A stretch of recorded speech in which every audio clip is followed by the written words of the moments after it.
dahil nag-produce siya ng mga chemicals, walang kaaway, anong nasasaktan? Katawan natin. Kumakain naman tayo ng magaganda, antioxidant, so nalalaban natin. Pero pag sumobra yung pagkakain natin yung sugar, hindi natin nalalaban. Yung mga water solubles, naiihi natin.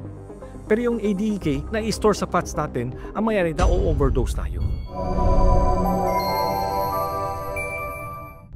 Welcome back mga kababayan sa isa na namang episode ng Medico.ph. So sa mga past episodes natin, ang usual na napag-uusapan natin, mga kasakit ng katawan, mga diseases, mga conditions, pati yung treatment sa kanila. Pero ang isa sa mga hindi pa natin napag-uusapan, pero equally important if not more important, is the topic of proper nutrition. Kasi kung nakakasubaybay kayo sa mga episodes namin, si Dr. Anthony So, ang ating medical director, lagi niyang ini-stress yung fact na yung proper nutrition, yung pag-aalaga sa katawan, marami siyang pwedeng pigilan ng mga sakit. And ang problema kasi sa atin, super fast-paced yung buhay, digital na ang lahat, laging nakaupo, sedentary, laging nasa sasakyan, hindi na naglalakad. And most importantly, pati pagkain, sino-shortcut na natin, doon bumabagsak ang kalusugan natin. Kaya nag-a-appear yung mga yan. Specifically, ang isang major concern na hindi naman sikreto na ngayon, ang mga pagkain natin kulang na sa nutrition at ang ipinapalit mantika, kolesterol at ang pinakamabigat, sugars. Hindi nyo kasi natatanong ang epekto ng sugar. Usually, akala mo, mabubulok lang ang ngipin mo or tatamaan lang ang kidney mo, magkakadiabetes ka. Pero sa totoo lang, sugar affects everything up to the smallest parts of your body. Yes. Meaning, pati mga individual cells mo. Lahat naman, mula buto hanggang kuko mo. Dugo, laman, cells, lahat yan. Yes. Diba, Doc? Yes. So, pag ang sugar pumasok sa mga yan, lahat yan, pwede magka-problema. Now, tatahimik na ako dahil hindi naman ako doktor, ang mag-e-explain kung paano nasisiran ang nutrisyon ng tao at tinatamaan tayo ng sakit ay si Dr. So. And kung mapapansin nyo, meron kaming new and improved whiteboard para ma-drawing namin. Doc, fire away. Yes, sir. Coach ka rito. Di ba, pinag-usapan natin yung sugar? Imagine mo, 40% sa Amerika. And tayo, around 30%. Yung kinakain natin, puro sugar. Puro soft drinks. Puro yung mga milk tea. Lahat yung sugar. Tapos ang masama, processed food pa. Okay? Sugar, may processed food. Tapos mga stress, yung mga mantika, lahat yan, dadrawing natin isang cell. Cell, lahat yan. Cells yan, may nucleus yan. Okay? Pag yung sugar, umasok yan sa cell, processed food, pumasok sa cell, ang mitochondria, gagawa siya ng free radicals. Doc, before pala nun, ma-interrupt ko lang. Tama po ba na ang sugar pumapasok sa cell galing sa dugo natin? Galing sa dugo natin. Galing sa dugo dahil didikit yan sa dugo pag kaya ng kain. Oh, yes. Okay. Sige po. So, free radicals, after free radicals, ang nucleus, gagawa siya ng, to-turn on yung nuclear factor. Ang nuclear factor, sasabihin niya sa nucleus, gumawa kasi ang nucleus, yan ang DNA natin eh. Gumawa pa rin, may amino acid tayo, di ba? Yung nuclear factor, i-stimulate yung amino acid para mag-produce ng maraming chemicals. Itong chemicals, dapat maganda para kalabanin natin yung mga kaaway. Hindi naman kaaway ito, sugar eh. So, dahil nag-produce siya ng mga chemicals, walang kaaway, anong nasasaktan? Katawan natin. Example, prostaglandin. Pag-usapan natin, dalawa lang. Prostaglandin, yung isa, leukotriene B4. Ang prostaglandin, kaya nga namamaga yung mga buto-buto natin, inflammation, yung kaya nagbibigay tayo ng anti-inflammatory, yan, prostaglandin. So, tapos bagay kagaya ng arthritis, gout. Yes. Ganyan, di ba? Yes. Tapos yung LTB4, yan ang mga asthma, allergy, kaya nagbibigay singular. So, asthma, allergy, arthritis, pare-pareho lahat sila. Galing siya hindi naman lahat ng asthma galing, siyempre may mga genetics. Pero, mas naproduce natin yung mga asthmatics, mas mabilis kapag marami tayong kinakain na bawal. Okay? Now, ito, nagkakos ng inflammation. Malilit ang pamamaga, hindi natin alam. So, itong inflammation, safe to say, sasabihin ko, lahat ng katawan natin, okay, yung mga sakit-sakit dahil sa inflammation. Okay? Pag-usapan natin ito mamaya. Number 1, ang free radicals, pag-usapan natin. So, ang free radicals, nagkukos ng inflammation. Ano yung free radicals? Ang free radicals, isang particle siya na may electron. Kasi ang katawan natin, kapag dalawang electron, okay. Pero sa kanya, isa lang electron niya. So, naiingit siya sa katabi niya. Sisirain niya yung katabi niya para aagawin niya yung electron. Para ito naman masisira. So, parang yung apple, tinamaan ng oxygen. Pag binuksan mo, di ba? Binuksan mo, tinamaan oxygen. Nagbe-brown-brown na lahat, tuloy-tuloy na. Yun, nag-aagaw-agaw siya. So, sinisira niya ang cells natin. That's number 1. Kaya nga pangit. So, naapektuhan to ng sobrang sugar, Doc? Yes. Okay. Mas marami. Usually, may free radicals tayo. Kaso lang, kumakain naman tayo ng magaganda antioxidant, so nalalaban natin. Pero pag sumobra yung pagkakain natin yung sugar, hindi natin nalalaban. Yun ang problema. So, ang tawag sa antioxidant, ang antioxidant, like vitamin A, vitamin C, vitamin E, ang ginagawa niya, siya yung nag-donate ng electron. Marami siyang electron. Sa mga free radicals. Oo, bibigyan niya yung electron para sa free radicals para hindi na siya mag-agaw ng ibang tao. So stable na siya. Para sa tulisan, binigyan mo na lang ng pera, wag ka na manggulo. Yun. So, stop na. Hindi na lalala yan. So, number 1, nagkukos na sigra. Okay? Tapos, sinasabi mo, Dok, yung inflammation. Ano yung inflammation? Itong inflammation. Okay? Ang normal cells, by membrane niya dalawa yan Bilog, dalawang membrane. Tapos may receptors. Okay? Ang ginagawa ng receptors, kumukuha ng pagkain, kumukuha ng hormone, kumukuha ng insulin, kumukuha ng potassium. Lahat yan, calcium, sodium, para pumasok, para buhayin yung cells. Tapos, siyempre, may dumi yan. Lalabas ang dumi. Okay? Anong ginagawa ng inflammation? Pinapamaga niya ang cell. Magay. So, yung dapat manipis siya. Namaga. Lumaki. Tapos yung membrane, itong receptors, pinaputol niya. Doon daw. So, yung mga pagkain, hindi na makapasok sa cells. Tapos yung dumi, hindi makalabas. Dalawa lang mangyayari. Namamatay ang cells. Pag namatay ang cells, ano mangyayari? Magiging dumi? Hindi. Pag namatay, wala ito skin natin. Buong skin, puro cells, di ba? Namatay itong cells. Pagkaka-wrinkles, aging. So buto, magkaka-aging. Brain cells. Imagine mo, brain cells, di ba? Ang daming cells. Pag tinanggal mo, pagkaka-dementia. Sige. Pangalawa, dahil ang pangit-pangit ng pagpasok at paglabas, nagkakaroon ng DNA synthesis na problema. Nagkakaroon ng cancer. Yun lang. Cancer. So dalawa. produce si cell pero kumbaga parang anak na niya na pangit na. Cancer na. Cancer na to. Or kung hindi man kumalat, tumor. Yes. Super important po na kung proper nutrition, I guess bago mo isipin yung pagpapasok ng magandang nutrients sa katawan mo, isipin mo muna yung health ng cells mo, which is bawasan ang mga hindi maganda like sugar, and like fats, triglycerides, so ganyan. And then, pataasin natin yung tamang nutrients. Alright, so makikita natin dito lahat ng mga sakit-sakit, yung mga napag-usapan na natin in the past, konektado dito. Kasi nga, kung nasisira, unti-unti yung mga cells mo, kunyari sa mga joints mo, maaaring numipis ang mga sapatilya. Yan, And arthritis ang tatama sa'yo. O pag sa utak, dementia. Yun, or stroke, di ba? Or stroke.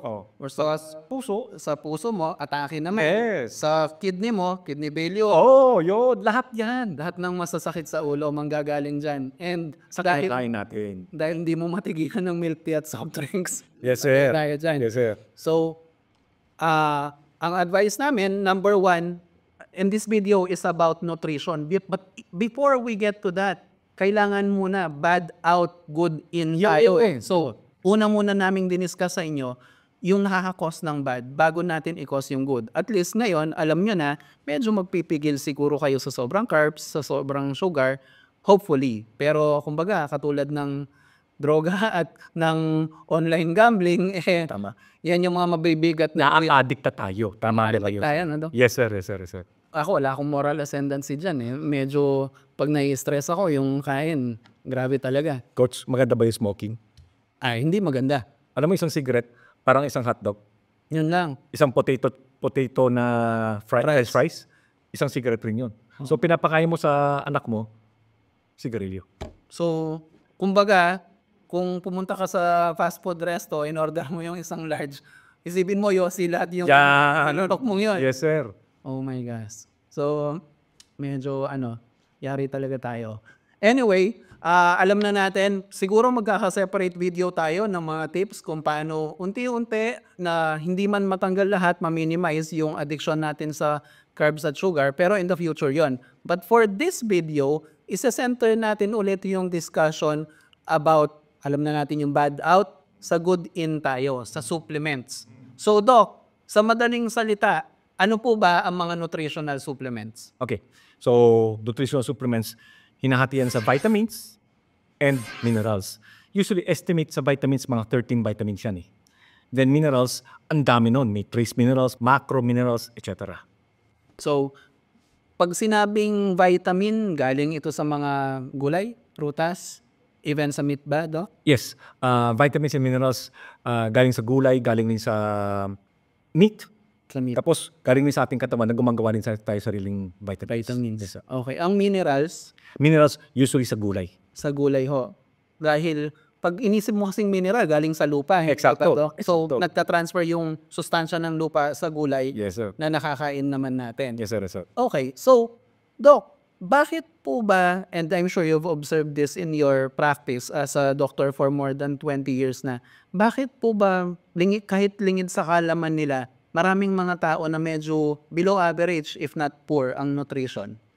Alam mo naman, di ba, sabi mo, kapag naging maganda na yung city, nagkakaroon ng mga Starbucks, di ba? Ayun. Yun, at puro mabilis ang pace tayo eh. Wala nang mga nagluluto sa bahay. Dati nagluluto sa bahay. Ngayon, wala na. Puro fast food na tayo. Okay. So, yung quality po ng food natin. Yes, sir. Hindi quality in terms of mahal ba o mura ang food. Iba naman yun, di ba? Presyo yun eh. Pero, quality in terms of nutrition. So, one of the things I've observed, even as we age, na late 20s, nagsisimula ka ng maging health conscious ng konti eh. I mean, may mga taong hindi. Pero ako personally, nung late 20s, doon ko naisip, hindi na invincible itong katawan ko. Na hindi kahit anong ipasok ko dito, ilalabas lang niya. Kailangan na mag-isip-isip ng konti. Pero even sa mga health conscious, ang isa sa mga nabasa kong study, nasasabi nila na hindi pa rin enough yung pasok ng vitamins and minerals. Hindi dahil hindi ka kumakain ng tama. Yung mga iba kumakain na ng tama. Meat, vegetables, balanced diet. Pero sabi nila, even the crops that we eat, kahit whole foods pa yan, dahil pati ang pagpa-farm ngayon na industrialized na, di ba, Doc? Yes, sir, yes, sir. So, kahit daw yung mga gulay at prutas natin, dahil yung soil, sinacycle lang paulit-ulit, kailangan laging mataas ang production, even the quality of our soil these days is not as good as before. Yes, coach. Dahil heavily industrialized na nga eh.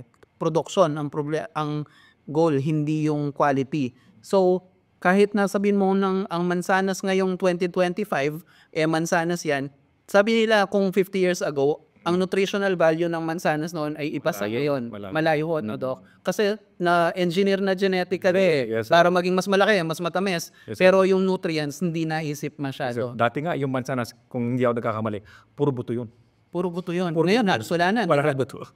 Uso na kasi yung seedless eh. Yan. Yes, sir. Shortcut na naman yan. Ayaw mong magdura ng buto sa seedless ka. Hindi mo alam, hindi pala pareho yung nutrition na nakukuha mo dyan. So, minsan kahit na kumakain ka na, hindi enough yung yung nutritions na nakukuha natin. So, even sa livestock, so kung baboy man yan, manok man yan, kung mapapansin nyo, and ako exposed ako dito dahil marami akong kaibigan na nasa agricultural business, ang amount ng antibiotics tsaka yung mga feeds na pinapakain sa kanila, industrial, di ba, Doc? Dami, sir. Kasi kunyari, pigure pag-aari mo, hindi mo naman goal na maging yan ang pinaka-healthy baboy sa buong mundo eh. Sir, di ba dati 40 day ba? Quarter ngayon, 24 days na Oh, yan. diba? Anak, di So, ba? yung in-inject sa kanila, pag kinain ng mga bata, basta mga manok, mga fast food manok. Kaya ngayon, 9 years old lang, May man boobs na, no, Doc? Kasi bakit? Dahil nga, sa mga in-inject, sa mga Sa mga, manok. ang hirap iwasan. Kasi, lahat ng mabibili mo sa palengke, maaring may ganyan na. Hindi Yes, sir. natin alam. Kaya nauso rin yung industriya ng organic, di ba? Yun. Mas mahal nga lang. Yes. So, kung ikaw, karaniwang Pilipino, parang ang hirap naman nun. Kaya, medyo mahirap. Nakakalungkot mang isipin. Minsan, ayoko na lang maisip dahil madidepress ka ng konti. Pero, yun, ang sinasabi natin, nahihirapan tayong i-keep yung magandang nutrition natin these days. Hindi lang dahil masama yung eating habits natin. Although aminado ako, marami sa atin masama. Pero even those of us who are trying to get healthy by eating the right food, nahirapan because it's so hard to find food that's rich in nutrition. Tama. Kaya, na-mention na ni Doc sa atin, even in the past videos, hindi lang tamang food yung susi sa magandang nutrition. Mahalaga na mag-supplements po tayo. Yes, sir. Hindi ba, Doc? Yes, sir. Yes, sir. So, Doc, itong mga supplements na to, tingin nyo anong age natin dapat simulang i-take? Usually nga, sinasabi ko nga, life begins to deteriorate at 40 years old. 40. 40 years old. So, lahat ng mga supplement, bumababa by the age of 40. Isa na yun, glutathione level mo. Yung glutathione level mo, may glutathione level tayo bumababa every decade 10%. 10% per decade. 10% per decade. Anong epekto nun sa katawan ng tao, Doc? So, kasi ang glutathione is the most powerful antioxidant. I see. So, ngayon, akala mo papaputi lang Hindi ho. Maganda sana injection, kaso lang, sobrang dami ng ini-inject. Nagkakaroon problema sa liver kapag sobrang dami injection. So, sa akin, oral, pwede na. Basta lang tama ang quality ng binibigay na glutathione sa iyo. Side effect na lang kapag marami ka na inom, puputi ka. Side effect. Side effect pa lang yon. Pero, antioxidant siya. Yun. Papatayin niya yung kung ano kinain mo. Siyempre, yung mga ibang free radicals, tutulungan niya, tama ka na, tigil ka na. Free radicals, tigil na. Tapos yung mga inflammation, babawasan niya. Kaya nga, pag inom mo, asarap ang tulog mo. Alright. Isang effect. Kasi pag inflamed ka ang katawan mo, buong katawan mo inflamed, ang hirap matulog. Pero pag kaganda ng vitamins na ininom mo, masarap ang tulog mo. So obviously, Doc, yung pagsusupplements, kasi nga hindi enough yung sa food na kinakain natin. Any age naman pwedeng mag-supplement. Any age. Bata tayo, Yes, sir. nagbabitamin na tayo, di ba? Sir. Siguro sa teens mo, sa 20s mo, medyo manineglect mo dahil feeling mo invincible talaga yung katawan mo. Late 20s, early 30s. And what you're saying is, especially pag nasa 40 ka na, pasok na talaga to. Yes, sir. So, anong marirecommend nyo, Doc, para matulungan po yung nutrition natin? Multivitamins ba? Or tingin nyo, kailangan may mga specific na vitamins na separate natin binibili? Okay. Kasi, like, yung vitamin D3, okay? Ganyang kalaki yan. Okay? Yung vitamin B complex, 500 milligrams din siya. Di ba? Ang na capsule. Tapos yung mga calcium, 500 milligrams na tablet, malalaki sila. Ngayon, pag dinigay mo sa isang from vitamin A hanggang zinc, sa isang tablet, sobrang konti niya. Tapos hindi nagkakabit-kabit lahat ng nutritional value. May mga iba nagkukontra-kontrahan, kulang. So sa akin, isa-isa. Isa-isa nyo silang nabilhin. Yes, sir. So, multivitamins, pwede pa rin naman pero wag kang aasa dun lang. Yun. Tama po ba? Tapos, okay, bias Tingnan niyo yung kumpanya kung sinong gumagawa. Yung governing body natin, hindi ganyan ka-stricto Yung sa New Zealand, Australia, saka Canada, yun, yung mga doon, yung mga multivitamins sila, talagang maganda talaga, yung quality talaga. So, galing sa mga bansang yon. Sa US, lagi nating naririnig yung US FDA na para siyang bastion ng excellence. So, hindi masyado sa tingin niyo, Doc. Hindi ako makapagsabi ng brand. Okay, I see. Kanina, feeling ko may clue na ng konti yung sinabitaw niya na Okay. pinagsama-sama from A to, pero kayo nang bahalang humusga doon. Pero and of course, syempre, this is Dr. So's opinion based on his practice. Yes. You may believe in other things and kung yun ang paniwala nyo talaga, di maganda, more power sa inyo. But this is of course, one doctor based on 20 plus years of experience talking about what he thinks is best for you and his patients. So, yun, vitamins na galing dun sa 3 bansa na yun, so re-recommend nyo. Yes, sir. And kung pwede lang, hindi masyadong multivitamin, isa-isa. Yes, sir. That brings me to another question, Doc. So, kung hindi multivitamin, ang maganda kasi sa multivitamin, hindi ka naiisip, feeling mo nandyan na lahat, ininom mo pero hindi pala, mas magandang isa-isa. Kung pipili tayo ng mga supplements na itetake natin, vitamins, minerals, ano po ang mga marerecommend nyo, Doc? Lalo na dun sa mga nasa 30s, 40s pataas. Okay. Ito. Ang vitamins, first vitamins, mga 13 vitamins yan eh. Dapat ihahati mo yan sa water-soluble, saka oil-based soluble. Okay. So, bakit? Ang water-based soluble, kailangan mo inumin yan, walang laman ng yan, para maging effective. So, pag ininom mo, siya lang unang umaga, pag inom mo, ma-absorb ka agad. Pag oil-based naman, kailangan mong uminom kapag kumakain ka. Kasi kailangan natin ng yung abdo na maglabas ng bile para magkaroon emulsification para ma-absorb. So, ano yung mga oil-based? That's A, D, E, K. Vitamin A, D, E, K. So, usually, bilog siya na parang gelatin. ADEK, ADEK. ADEK. Parang ganyan. Okay? Tapos yung iba, vitamin B, ang dami ng vitamin B, mga around 9 siya.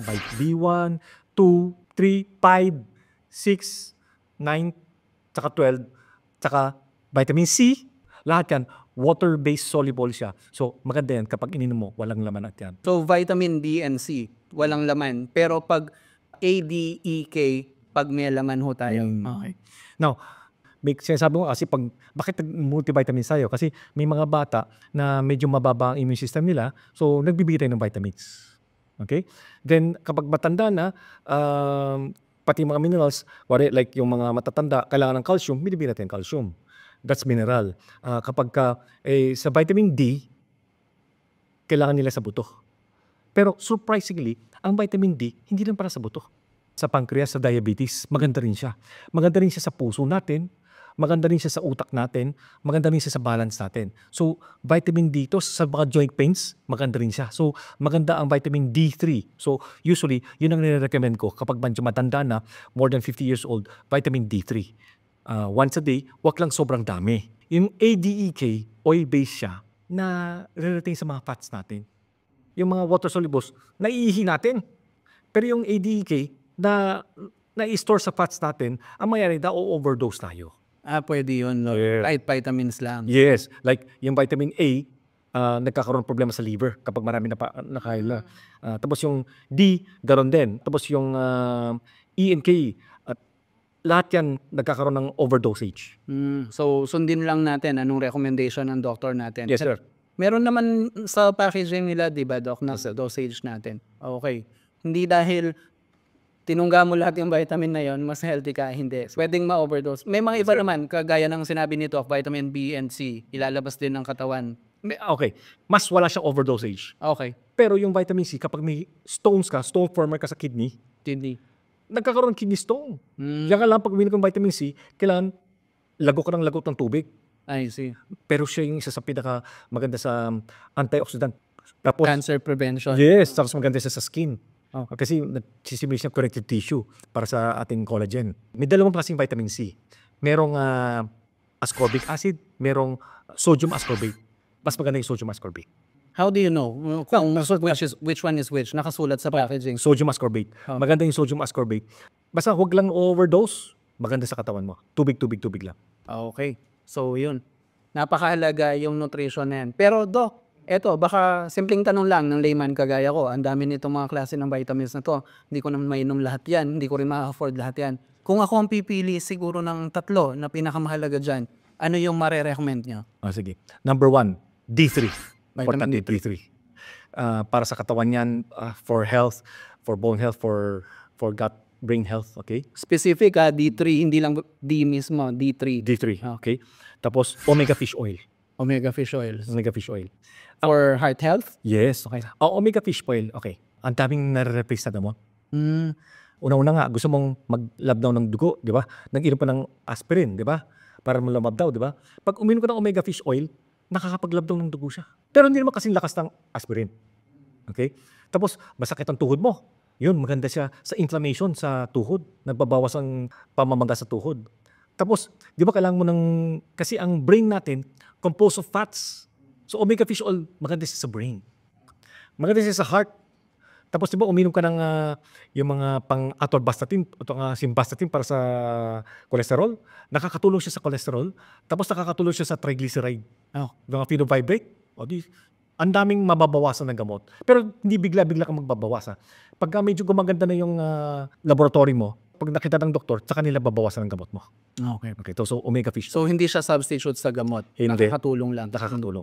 Okay. And then, the third, Ang hirap naman, 3. 3 lang muna, Doc. Okay. Yung para swak sa budget ng mga kababayan natin. Okay. Magnesium. Magnesium. Yung magnesium kasi, akala ko, minerals to Akala ko walang kwenta Pero ang magnesium na to, kailangan pala ng katawan natin ng 300 enzymes sa katawan natin. So, nakakatulong siya sa testosterone natin, nakakatulong sa babae, nakakatulong sa buto, nakakatulong sa pancreas natin, saka sa puso natin. So, maganda rin sa mood, sa brain. So, sobrang taming tinutulungan ng magnesium. Magnesium. Narinig ko kanina, testosterone, Doc. Kailangan ng mga lalaki Lalaki. for muscle mass, energy, general health. Tsaka, syempre, sa pagiging better lover, I guess. Testosterone. Napag-aralan naman natin yan bilang high school students, di ba? Yes, sir. Okay. So, Doc, last question bago tayo magtapos sa video natin. So, kung hindi ako pala take ng supplements dati, and then ngayon, nagsimula na ako, may multivitamin ako, tapos sinunod ko yung top 3 muna ni Doc dahil limitado pa ang budget ko. Mga gaano katagal bago ko mapansin na gumaganda na yung health ko? Okay. Kwento na sa buto, ang tagal doon, di ba? Pero usually, take it for around 2 to 4 months, makikita mo na yung difference. Difference na overall, Yes, sir. healthier ka talaga. Yes, sir. Okay, so siguro healthy means both looking healthy and feeling healthy. Baka better skin ba, Doc? Yes, sir. Na-mention nyo yung free radicals na kung na-reduce natin yung epekto nila, yung wrinkles, bawas siguro. So, yun, inside and out, pampapogi at pampalusog siguro. 3 to 4 months consistent i-take nyo. Pero syempre, mas maganda kumonsulta muna kayo ng doktor. Yes, Dahil sir. iba't iba yung health status nating lahat Your needs, depending on your gender, your age, your medical history, iba siguro yung supplements needs mo kumpara sa ibang tao. So, okay. Yun, super dami nating napulot ngayon. Tandaan nyo, in summary, bad out meaning anything that causes free radicals, sugar, cholesterol, triglycerides, yung mga yan, bawas-bawasan natin if not altogether may eliminate dahil nga nagkakos sila ng sobrang daming problema sa katawan ng tao. And then, ang ipapasok mo, yung good. Ibig sabihin, hindi lang tamang dieta dahil nga alam natin, hindi enough yung pagkain lamang ng masustansya. Dapat magdagdag tayo ng supplements na lalaban sa free radicals and overall magpo-promote ng better health.